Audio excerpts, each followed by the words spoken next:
3. Observar sem avaliar. Observem.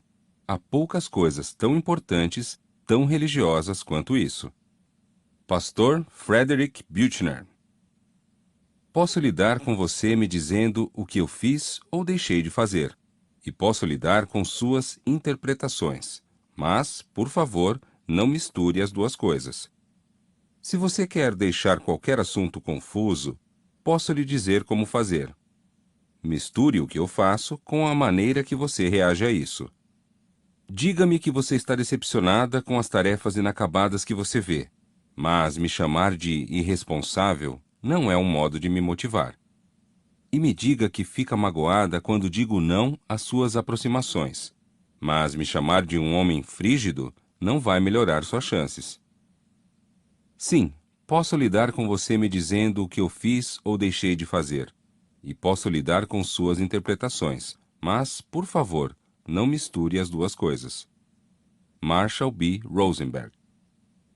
O primeiro componente da CNV acarreta necessariamente separar observação de avaliação. Precisamos observar claramente, sem acrescentar nenhuma avaliação, o que vemos, ouvimos ou tocamos que afeta nossa sensação de bem-estar. As observações constituem um elemento importante da CNV, em que desejamos expressar clara e honestamente à outra pessoa como estamos. No entanto, ao combinarmos a observação com a avaliação, diminuímos a probabilidade de que os outros ouçam a mensagem que desejamos lhes transmitir. Em vez disso, é provável que eles a escutem como crítica e, assim, resistam ao que dizemos. A CNV não nos obriga a permanecermos completamente objetivos e a nos abstermos de avaliar. Ela apenas requer que mantenhamos a separação entre nossas observações e nossas avaliações. A CNV é uma linguagem dinâmica, que desestimula generalizações estáticas. Ao contrário, as avaliações devem sempre se basear nas observações específicas de cada momento e contexto. O semanticista Wendell Johnson observou que criamos muitos problemas para nós mesmos ao usarmos uma linguagem estática para expressar ou captar uma realidade que está sempre mudando. Nossa linguagem é um instrumento imperfeito, criado por homens antigos e ignorantes. É uma linguagem animista, que nos convida a falar a respeito de estabilidade e constâncias, de semelhanças, normalidades e tipos, de transformações mágicas, curas rápidas, problemas simples e soluções definitivas. No entanto, o mundo que tentamos simbolizar com essa linguagem é um mundo de processos, mudanças, diferenças, dimensões, funções, relações, crescimentos, interações, desenvolvimento, aprendizado, abordagem, complexidade. E o desencontro entre este nosso mundo sempre em mutação e as formas relativamente estáticas de nossa linguagem é parte de nosso problema. Quando combinamos observação com avaliação, as pessoas tendem a receber isso como crítica. Numa canção que ilustra a diferença entre avaliação e observação, minha colega Ruth Bibermeyer mostra o contraste entre linguagem estática e linguagem dinâmica. Nunca vi um homem preguiçoso. Já vi um homem que nunca corria enquanto eu o observava. E já vi um homem que às vezes dormia entre o almoço e o jantar e ficava em casa em dia de chuva. Mas ele não era preguiçoso. Antes que você me chame de louca, pense. Ele era preguiçoso ou apenas fazia coisas que rotulamos de preguiçosas? Nunca vi uma criança burra. Já vi criança que às vezes fazia coisas que eu não compreendia, ou as fazia de um jeito que eu não planejara. Já vi criança que não conhecia as mesmas coisas que eu. Mas não era uma criança burra. Antes de chamá-la de burra, pense: era uma criança burra ou apenas sabia coisas diferentes das que você sabia? Procurei quanto pude, mas nunca vi um cozinheiro. Já vi alguém que combinava ingredientes que depois comíamos, uma pessoa que acendia o fogo e cuidava do fogão que cozinhava a carne. Vi todas essas coisas, mas não vi cozinheiro. Diga-me o que você vê. Você está vendo um cozinheiro ou alguém fazendo coisas que chamamos de cozinhar. O que alguns chamam de preguiçoso, outros chamam de cansado ou tranquilo. O que alguns de nós chamamos de burro, para outros é apenas um saber diferente. Então, cheguei à conclusão de que evitaremos toda a confusão se não misturarmos o que podemos ver com o que é nossa opinião. E por isso mesmo, também quero dizer que sei que esta é apenas minha opinião.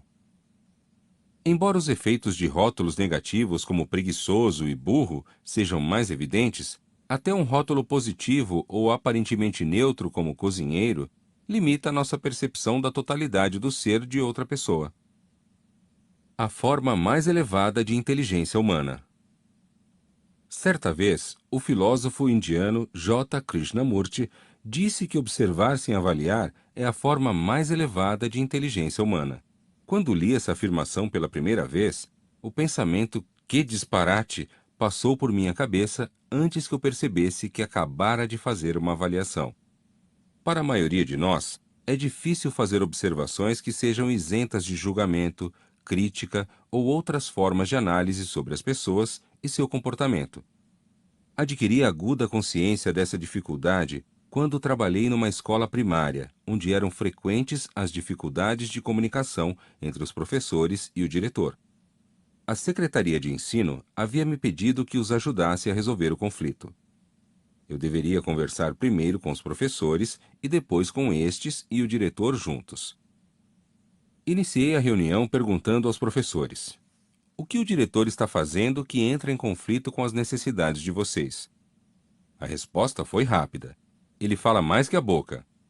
Eu havia pedido uma observação, mas, embora a expressão falar mais que a boca me desse informações de como aquele professor avaliava o diretor, ela não descrevia o que este dissera ou fizera que levara o professor a interpretar que ele falava mais que a boca. Quando assinalei isso, outro professor disse: sei o que ele quer dizer.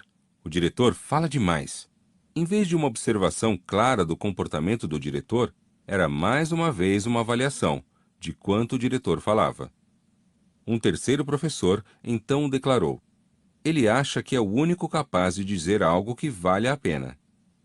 Expliquei que inferir o que outra pessoa pensa não é a mesma coisa que observar seu comportamento. Por fim, um quarto professor arriscou: ele quer sempre ser o centro das atenções. Quando apontei que aquilo também era uma inferência do que outra pessoa está querendo, dois professores disseram em coro: bem, sua pergunta é muito difícil de responder. Mais tarde, trabalhamos juntos para criar uma lista que identificasse comportamentos específicos do diretor que os incomodavam, e nos asseguramos de que esta lista estivesse isenta de avaliações. Por exemplo, o diretor costumava contar histórias de sua infância e suas experiências de guerra durante as reuniões com os docentes. Como resultado, as reuniões às vezes demoravam 20 minutos além da conta. Quando perguntei se já tinham comunicado seu aborrecimento ao diretor, responderam que haviam tentado, mas que o fizeram apenas com comentários de caráter avaliador.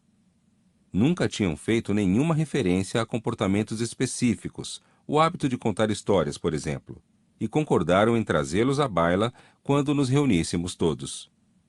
Quase tão logo começou a reunião geral, entendi do que os professores falavam. Não importando o que estivesse sendo discutido, o diretor sempre dizia: isso me lembra de quando... e iniciava uma história sobre a infância ou a guerra. Esperei que os professores expressassem seu mal-estar com o comportamento do diretor. Entretanto, em vez de comunicação não violenta, eles aplicaram condenação não verbal.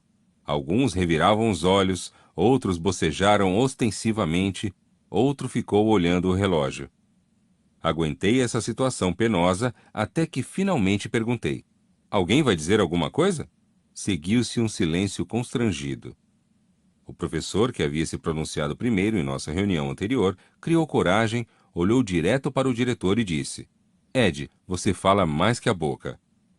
Como mostra essa história, nem sempre é fácil nos livrarmos dos velhos hábitos e dominarmos a capacidade de separar a observação da avaliação. Os professores acabaram conseguindo esclarecer para o diretor os atos específicos que os aborreciam. O diretor escutou de boa vontade e então disparou. Por que nenhum de vocês me disse isso antes? Reconheceu ter consciência do hábito de contar histórias e, em seguida, começou a contar uma a respeito. Eu o interrompi, observando com bom humor que ele estava fazendo aquilo de novo. Terminamos nossa reunião desenvolvendo maneiras pelas quais os professores poderiam gentilmente fazer o diretor saber quando suas histórias não estavam sendo apreciadas. Distinguindo observações de avaliações. A tabela a seguir distingue observações isentas de avaliações daquelas que têm avaliações associadas. Comunicação. 1. Usar o verbo ser sem indicar que a pessoa que avalia aceita a responsabilidade pela avaliação. Exemplo de observação com avaliação associada. Você é generoso demais. Exemplo de observação isenta de avaliação. Quando vejo você dar para os outros todo o dinheiro do almoço, acho que está sendo generoso demais. Comunicação. 2. Usar verbos de conotação avaliatória. Exemplo de observação com avaliação associada. João vive deixando as coisas para depois. Exemplo de observação isenta de avaliação. João só estuda na véspera das provas. Comunicação. 3.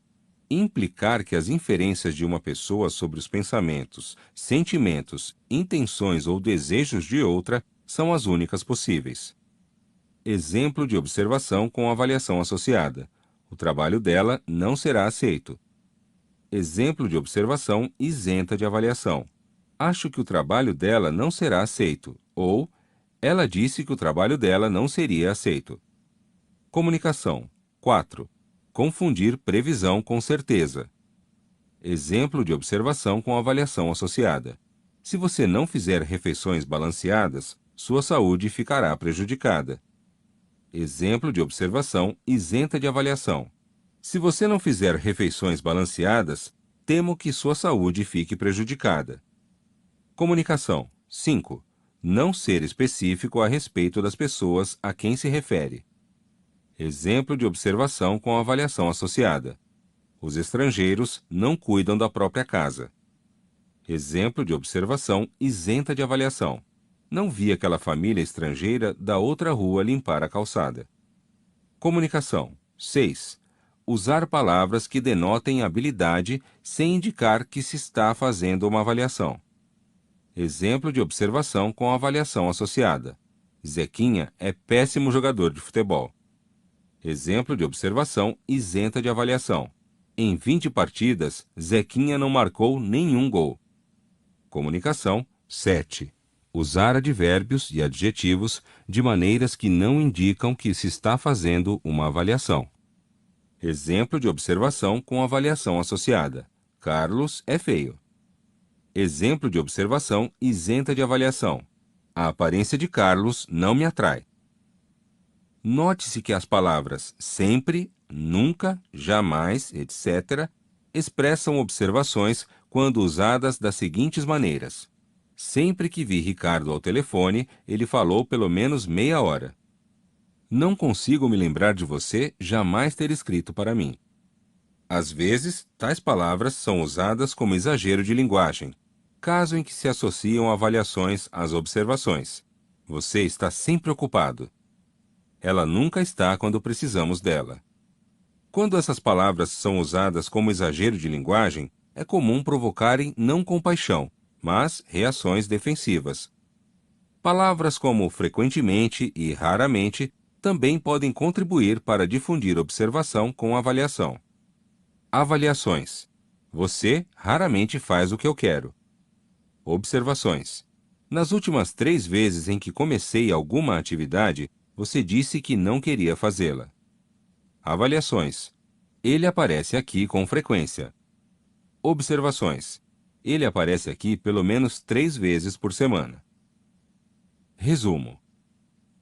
O primeiro componente da CNV acarreta necessariamente que se separe observação de avaliação. Quando combinamos observações com avaliações, os outros tendem a receber isso como crítica e resistir ao que dizemos. A CNV é uma linguagem dinâmica que desestimula generalizações estáticas. Em vez disso, as observações devem ser feitas de modo específico, para um tempo e um contexto determinado. Por exemplo, Zequinha não marcou nenhum gol em 20 partidas, em vez de Zequinha é péssimo jogador de futebol. A CNV em ação. O palestrante mais arrogante que já tivemos. Este diálogo ocorreu durante um seminário que eu conduzia. Após cerca de meia hora de apresentação, fiz uma pausa para abrir espaço para manifestações dos participantes. Um deles levantou a mão e declarou: "Você é o palestrante mais arrogante que já tivemos." Tenho várias opções para escolher quando as pessoas se dirigem a mim dessa maneira. Uma delas é levar a mensagem a mal. Sei que faço isso quando sinto grande necessidade de me curvar, me defender ou arranjar desculpas. Outra opção, na qual estou bem treinado, é atacar a outra pessoa pelo que considero um ataque contra mim. Naquele dia, escolhi uma terceira opção: concentrar-me no que poderia estar por trás da afirmação daquele homem. Eu, deduzindo das observações que ele estava fazendo: será que você está reagindo por eu ter demorado 30 minutos corridos para apresentar minhas ideias até vocês terem tido chance de falar? Ele: não, falando você faz tudo parecer simples demais. Eu, tentando esclarecer melhor: você está reagindo por eu não ter dito nada sobre como, para algumas pessoas, pode ser difícil pôr o processo em prática? Ele: não, não para algumas pessoas, para você. Eu: então você está reagindo por eu não ter dito que o processo às vezes pode ser difícil para mim mesmo? Ele: isso mesmo. Eu: você está aborrecido porque você teria apreciado algum tipo de sinal de minha parte que indicasse que eu mesmo tenho alguns problemas com o processo? Ele, depois de uma pequena pausa: é isso mesmo. Eu, mais relaxado, agora que estava em contato com o sentimento e a necessidade da pessoa e dirigindo minha atenção para o que ela poderia estar me pedindo. Você gostaria que eu reconhecesse agora mesmo que esse processo pode ser difícil para eu mesmo colocar em prática? Ele: sim. Eu, tendo esclarecido sua observação, seu sentimento e seu pedido, faço uma introspecção para ver se estou disposto a fazer o que ele pede. Esse processo muitas vezes é difícil para mim. Ao longo do seminário, você provavelmente me ouvirá descrever vários incidentes em que lutei ou perdi completamente o contato com esse processo, essa consciência que eu estou apresentando para vocês. Mas o que me faz persistir são as conexões de proximidade com outras pessoas, conexões que acontecem quando consigo me manter no processo. Exercício 1. Observação ou avaliação. Para determinar sua habilidade de discernir entre observações e avaliações, faça o exercício a seguir. Circule o número de qualquer afirmação que seja uma observação pura, sem nenhuma avaliação associada. 1. Ontem, João estava com raiva de mim sem nenhum motivo. 2. Ontem à noite, Lúcia roeu as unhas enquanto assistia à TV. 3. Marcelo não pediu minha opinião durante a reunião.